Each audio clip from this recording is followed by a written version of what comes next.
COP30 is now a week away, and Bill Gates has called on world leaders to shift their approach to the problem. Well, the Microsoft founder has issued a memo to world leaders calling on them to shift their priorities to human welfare rather than arbitrary emissions targets. Well, the penny seems to have finally dropped for the billionaire, who went on to criticise the doomsday view of climate change, writing on his website that although climate change will have serious consequences, particularly for people in the poorest countries, it will not lead to humanity's demise. Well, let's now speak with the campaign director at Net Zero Watch UK, Maurice Cousins. Maurice, a pleasure to have you here in Westminster. An awakening for the woke billionaire. I know, it feels like a total vindication for people like myself who've often thought that the alarmist narrative has been overdone over the years. So it's great to have people like Bill Gates coming over to our side.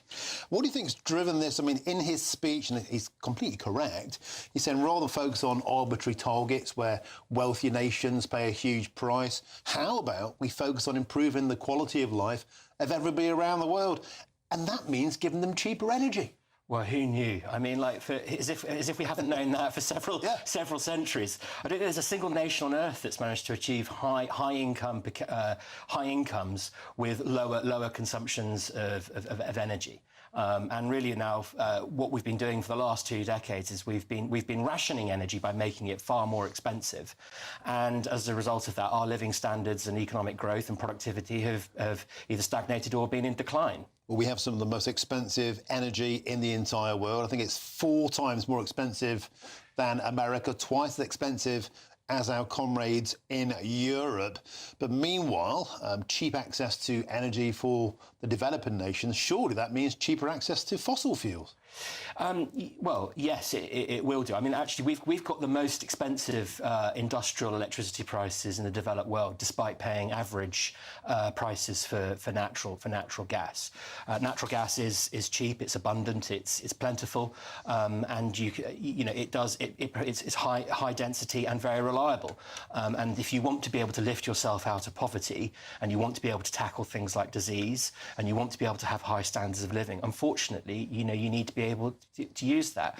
There are other cleaner solutions as well that can offer affordability. So, like nuclear, that is a well-proven technology and something that we need to be getting a move on with. Unfortunately, as with a lot of these things, we make it more expensive because we've overregulated it. To be a cynic, could there be a business opportunity for Mr. Gates here? Might he be trying to plug a load of his solar panels and his ideas into the developing world? I hope not. I think, ultimately, I hope that Bill Gates, he's a smart guy. He's somebody who can read data. He understands the sort of the physics of a lot of this.